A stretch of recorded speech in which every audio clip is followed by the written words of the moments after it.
चलो, तो हमारा पहला टॉपिक जो है वो है पार्टनरशिप। समझ रहा बच्चा, पार्टनरशिप का मतलब क्या होता है? बहुत बेसिक सा सेंस है। मान लो कि कोई दो फ्रेंड है, जैसे कि ए और बी।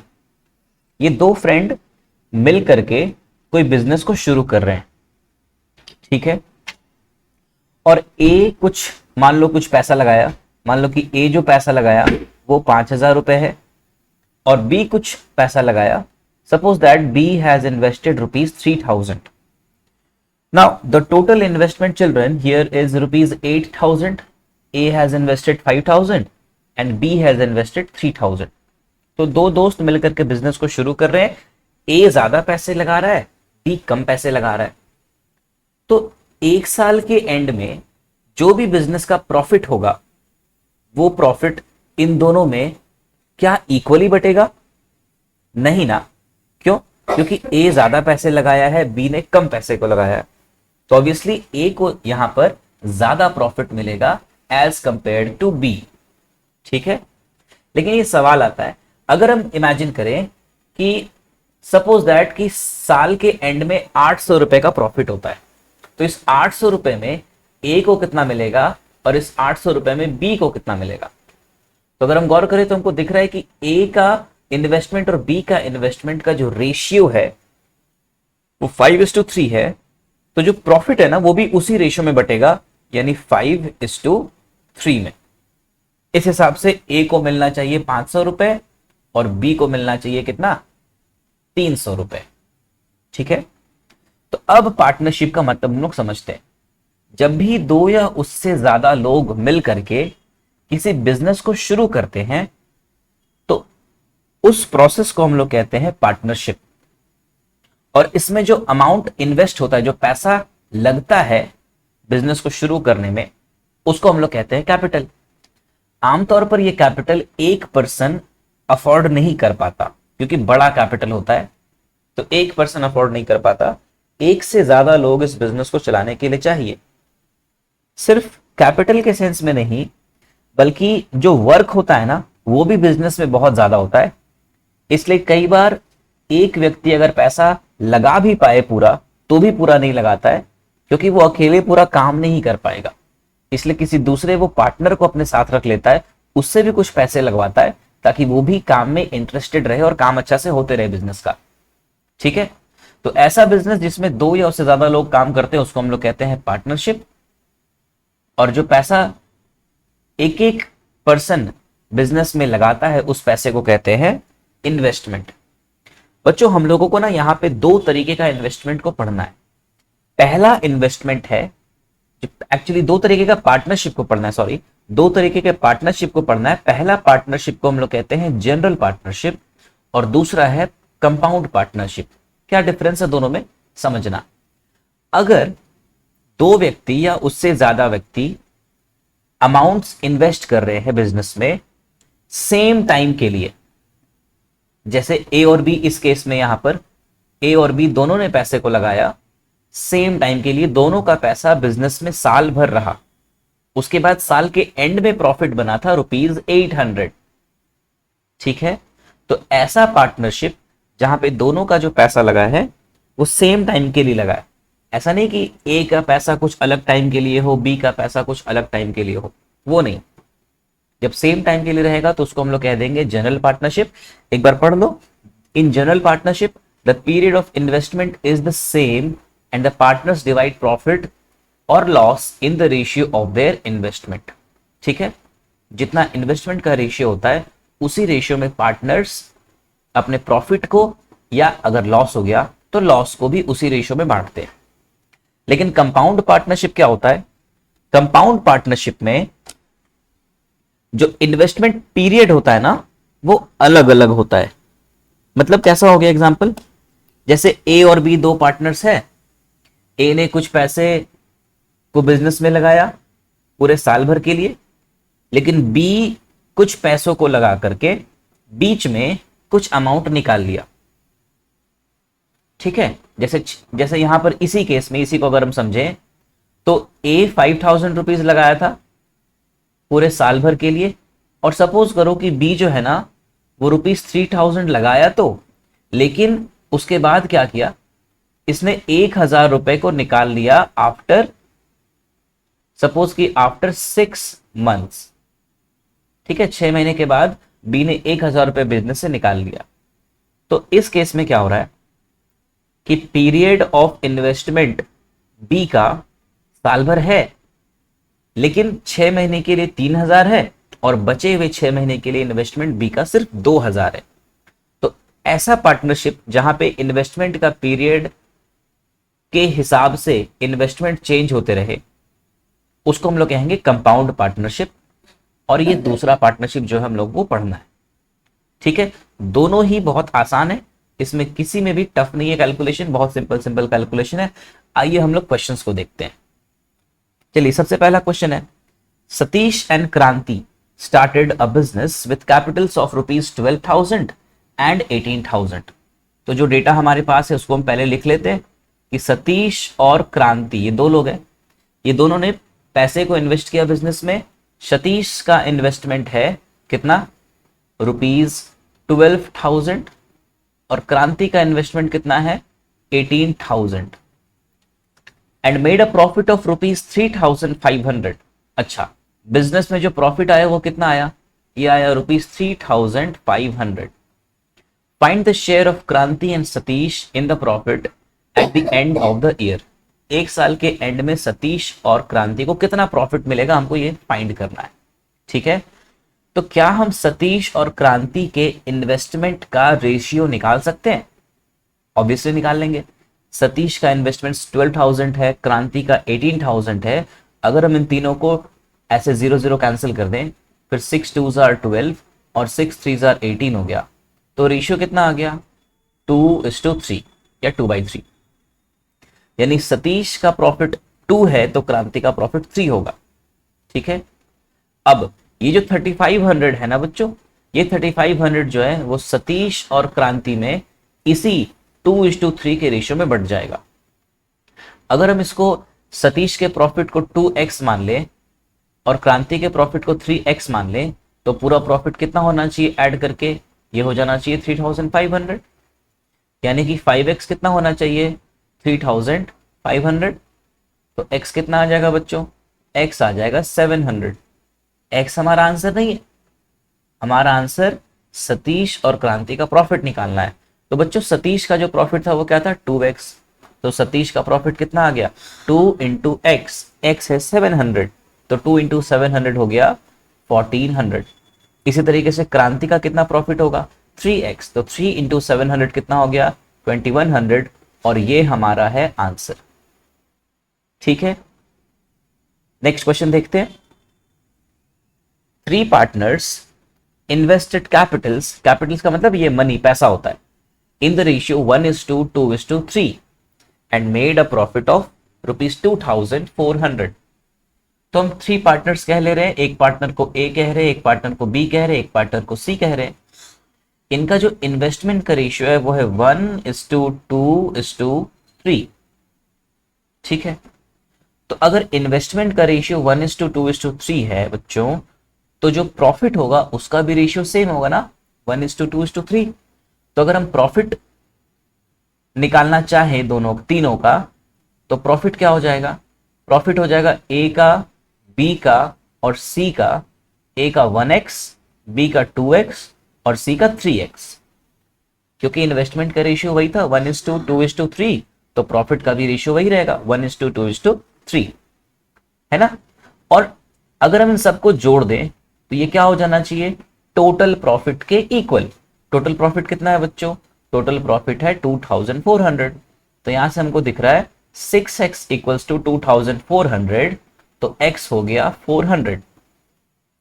फिर x हमारा आंसर नहीं है, हमारा आंसर क्या है, एक बार क्वेश्चन पढ़ रहे हैं।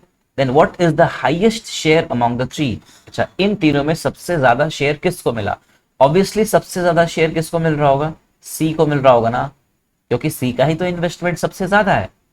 और सी को कितना शेयर मिल रहा है, सी को मिल रहा है 3x। तो हाईएस्ट क्या हो जाएगा इन सब में से, highest share will B 3x। It will be 3 into 400 जो कितना हो जाएगा 1200 हमारा आंसर हो गया, है ना, 1200। चलिए नेक्स्ट क्वेश्चन को देखते हैं। Two partners A and B invested money in the ratio 3:5। तो ए और बी दो पार्टनर है, इनका इन्वेस्टमेंट का रेशियो है 3:5 and made a profit of 1600 eight the end of the year. चलिए, तो इन्वेस्टमेंट का रेशियो 3 और 5 है, तो प्रॉफिट का रेशियो भी वही 3x और 5x रहेगा, और इसको अगर हम जोड़ दें तो ये टोटल कितना हो जाना चाहिए, टोटल प्रॉफिट के इक्वल, जो कितना है 1600 के इक्वल। तो 3x और 5x को जोड़े कितना हो गया 8x इज इक्वल्स टू 1600 बच्चों। x का वैल्यू क्या आ गया 200 आ गया। कैसे, इस 8 को डिवाइड कर दिया 1600 से तो 200 आ गया। ठीक, हमको क्या निकालना है, फाइंड एज शेयर। ए का शेयर कितना था बच्चों 3x, तो एज शेयर कितना हो जाएगा, A's share will be 3 into 200 which will be 600. Got it? Okay. Now let us come to the next question. See, this question is for compound partnership. Ravi started a business and Raj joined him after few months. Ravi किसी business को शुरू किया और राज कुछ महीनों के बाद उस बिजनेस को ज्वाइन किया, शुरुआत में नहीं, कुछ महीनों के बाद। If the ratio of their investment is 3:4 और इनका इन्वेस्टमेंट का रेशियो है 3:4, ठीक है। If there profit at the end of year are equal. अच्छा, क्वेश्चन में दिया हुआ कि साल के अंत में दोनों का जो प्रॉफिट है वो इक्वल है, then find when Raj joined the business. ठीक, इसको थोड़ा सा ध्यान से समझेंगे क्योंकि ये सिंपल पार्टनरशिप का नहीं है, कंपाउंड पार्टनरशिप का क्वेश्चन है, ठीक है, ध्यान से समझेंगे। हम कह रहे हैं कि रवि और राज ये दो बंदे हैं, ठीक है। रवि ने जो भी पैसा लगाया, यहां पर हम लिख रहे हैं इन्वेस्टमेंट, ठीक है। तो रवि ने जो भी पैसा लगाया वो था 3x और राज ने जो भी पैसा लगाया वो क्या था 4x, ठीक है। और हम बात कर रहे हैं यहां पर टाइम का। चलिए, यहां पे क्या कह रहा है क्वेश्चन में, if the profit at the end of the year are equal. अब बात को समझिए, क्वेश्चन कह रहा है Ravi started a business, Ravi ने बिजनेस को शुरू किया और साल के अंत में जो प्रॉफिट हुआ वो रवि और राज का प्रॉफिट इक्वल है। तो कॉमन सेंस यहां पे हमको समझ में आ रहा है कि रवि का जो पैसा है वो पूरे 12 महीने तक यानी पूरे साल भर तक बिजनेस में रहा, ठीक है। लेकिन राज का पैसा पूरे 12 महीने तक नहीं रहा है क्योंकि राज ने बिजनेस को कुछ दिनों के बाद, कुछ महीनों के बाद ज्वाइन किया, ठीक। तो find when Raj join the business, तो मान लेते हैं कि राज का जो बिजनेस है वो y महीनों तक, मतलब राज का जो इन्वेस्टमेंट है वो y महीनों तक रहा बिजनेस में, है ना। y क्या है, y वो टाइम है जितने देर तक राज का पैसा बिजनेस में रहा, y मंथ्स तक, ठीक है। अच्छा, इसके बाद कह रहा है कि जो शेयर है ना, इनका जो शेयर है वो इक्वल है। तो जब शेयर इक्वल है तो उसका रेशियो क्या हो जाएगा 1:1। अब आप बात को गौर से समझिए, यहां पर रवि का इन्वेस्टमेंट 3x था और टाइम 12 था, तो ऑब्वियसली 3x रुपीज वो 12 मंथ तक लगाए रखेगा, तो 3x को 12 से मल्टीप्लाई करेंगे ताकि total investment amount into time निकल जाए। राज का इन्वेस्टमेंट 4x था, इसको भी हम इनटू कर देंगे y से ताकि investment amount into time of investment निकल जाए। इन्हीं दोनों का जो रेशियो होता है वही रेशियो क्या होता है, शेयर का रेशियो होता है। कहने का मतलब 3x times of 12 divided by 4x times of y is the ratio of their share, और दोनों का शेयर इक्वल था तो 1:1। तो x से x को कैंसिल कर दिए, 4 1s are 4, 4 3s are 12, तो 9/y इज इक्वल्स टू 1। यहां से y का वैल्यू हमको क्या मिल गया 9, क्रॉस मल्टीप्लाई करेंगे y का वैल्यू 9 आ गया, यानी y मतलब 9 आ गया। इसका मतलब हो गया कि राज का जो इन्वेस्टमेंट था वो बिजनेस में 9 महीने तक रहा। तो क्वेश्चन पूछ रहा है कि when Raj joined the business, तो साल भर में 12 महीना होता है, और 9 महीने तक राज का पैसा बिजनेस में इन्वेस्टेड रहा, तो राज कितने महीनों बाद ज्वाइन किया होगा? ऑब्वियसली 3 मंथ्स के बाद, क्योंकि 12 मंथ्स का ईयर होता है और 9 मंथ्स तक पैसा उसका इन्वेस्टमेंट रहा, तो ऑब्वियसली 3 महीने बाद ज्वाइन किया होगा, है ना। तो 12 माइनस 9 मंथ्स क्या हो गया? 3 मंथ्स हो गया आंसर। ठीक है, चलिए नेक्स्ट क्वेश्चन देखते हैं। A and B started a business with investment of rupees 6,000 and 7,000 respectively. ठीक है, A और B ये दो लोग हैं। A का इन्वेस्टमेंट कितना है बच्चों? 6,000। B का इन्वेस्टमेंट कितना है बच्चों? 7,000। After 4 month B withdrew 3,000। ठीक है, तो अब समझिए ये जो 6,000 रुपए है A का, देखिए यहां पर हम लिख रहे हैं इन्वेस्टमेंट, फिर हम यहां पर लिख रहे हैं क्या? टाइम। ठीक है, फिर इसके बाद क्वेश्चन क्या कह रहा है? आफ्टर 4 मंथ, 4 महीनों के बाद बी विथड्रू का मतलब पैसा निकाल लेना, 3,000 रुपए। ठीक है, तो 4 महीने के बाद बी ने 3,000 रुपए निकाल लिया, तो 4 महीनों तक क्या हुआ होगा? 4 महीनों तक ए का भी 6,000 बिजनेस में है और बी का भी 7,000 बिजनेस में है, तो क्या हम ऐसा कह सकते हैं कि ए का 6,000 4 महीनों के लिए बिजनेस में रहा और बी का 7,000 4 महीनों के लिए बिजनेस में रहा? इसमें कोई दिक्कत तो नहीं है। अब 4 महीनों के बाद क्या होगा? 4 महीने के बाद ए का 6,000 तो रह जाएगा बिजनेस में, क्योंकि क्वेश्चन में ऐसा नहीं करा कि ए ने पैसा को निकाला, पैसा किसने निकाला? बी ने। तो आफ्टर 4 मंथ बी विथड्रू 3,000, तो ए का कितना बिजनेस में रह जाएगा पैसा? पूरा 6,000। लेकिन बी का कितना हो जाएगा? इस 7,000 में हम 3,000 रुपए कम कर देंगे, तो कितना बच जाएगा? 4,000। ठीक है, अच्छा eight the end of year, बच्चों ईयर में 12 मंथ होता है और यहां पर हमने 4 महीने तक का केस देख लिया, 4 महीने तक कैसे रहा पैसा, किसका कितना रहा। अब बच गया 8 महीना। इस 8 महीने तक ए का 6,000 रुपए लगा हुआ बिजनेस में and the investment of B is 4,000 for the rest of the 8 months. तो what at the end of year the profit is 1320। ठीक है, क्वेश्चन कह रहा है कि साल के अंत में टोटल जो प्रॉफिट है वो 1,320 रुपए है। What is the share of A? A का शेयर फाइंड करना है। चलिए ये भी बहुत आसान क्वेश्चन है, आराम से बन जाएगा। देखो इस 6,000 को हम 4 से अगर मल्टीप्लाई कर दें तो ये आ गया इन्वेस्टमेंट इनटू टाइम 4 महीने के लिए। उसके बाद फिर इस 6,000 को 8 से मल्टीप्लाई कर दें तो फिर आ गया इन्वेस्टमेंट इनटू टाइम, और इन दोनों को जोड़ दें तो हमको आ जाएगा टोटल ए का इन्वेस्टमेंट इनटू टाइम। ठीक है, ये कितना हो जा रहा है? जोड़ो तो 6,000 इंटू 4 कितना होता है बच्चों? 24,000, और 6,000 इंटू 8 कितना होता है बच्चों? 48,000। तो इस 24,000 और 48,000 को ऐड करेंगे तो शायद आ जाएगा 72,000। 24 और 48 72, हाँ सही है। अच्छा फिर सेम बी के साथ करेंगे हम। बी के इन्वेस्टमेंट को बी के टाइम से गुना कर दो, कितना हो गया? ये हो गया 28,000। फिर प्लस कर दो बी का रिमेनिंग इन्वेस्टमेंट को रिमेनिंग टाइम के साथ मल्टीप्लाई करके, तो ये कितना हो जा रहा है? 32,000। देखो तो ये है 28,000 और ये है 32,000, अगर हम जोड़ते हैं तो ये कितना आ जा रहा है बच्चों? ये आ जा रहा है 60,000।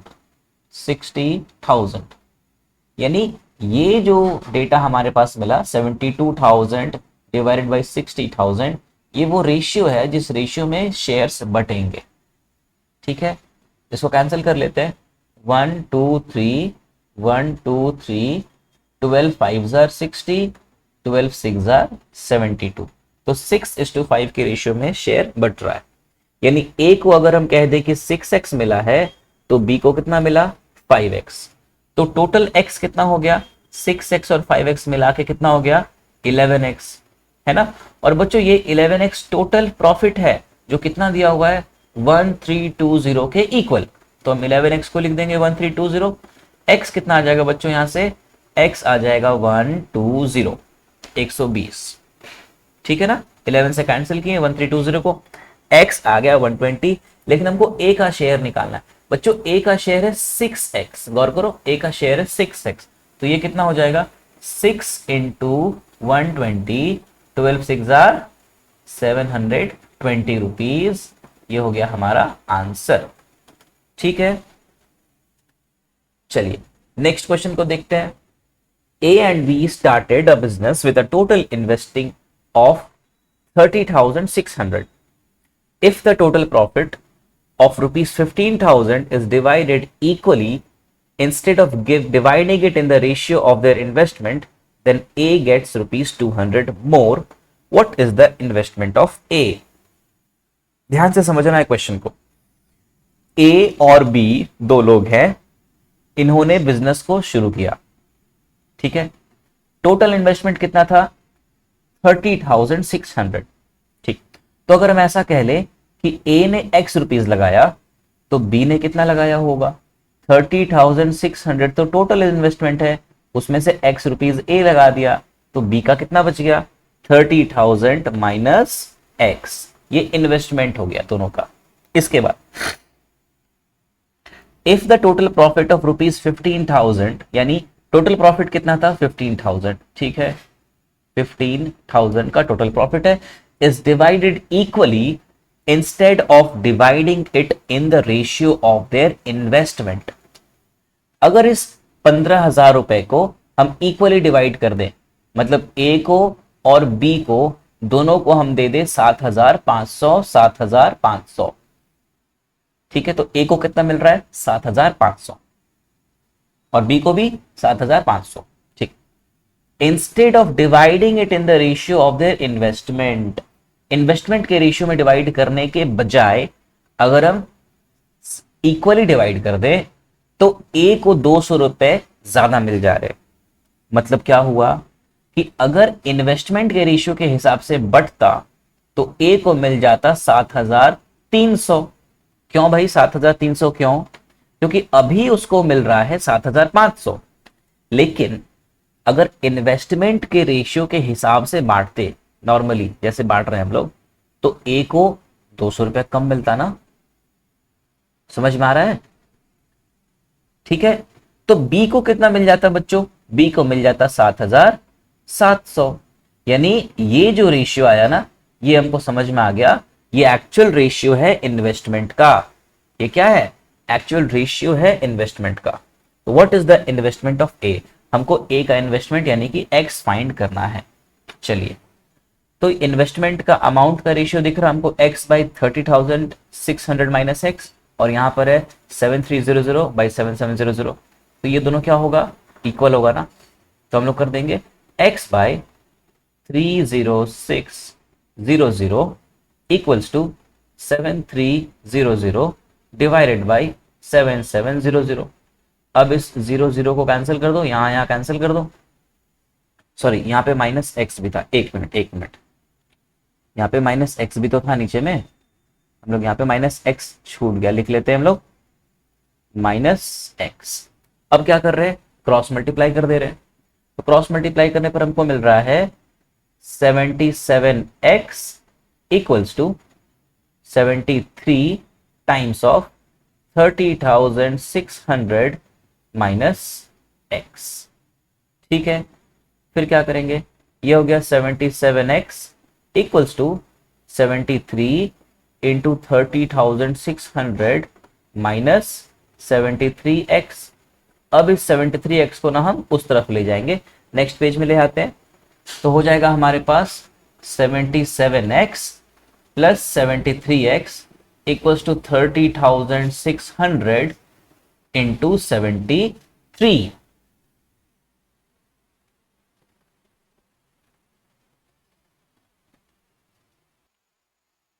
चलिए, तो 77x और 73x कितना होता है बच्चों? ये होता है 150x, और ये हो गया 30600 टाइम्स ऑफ 73।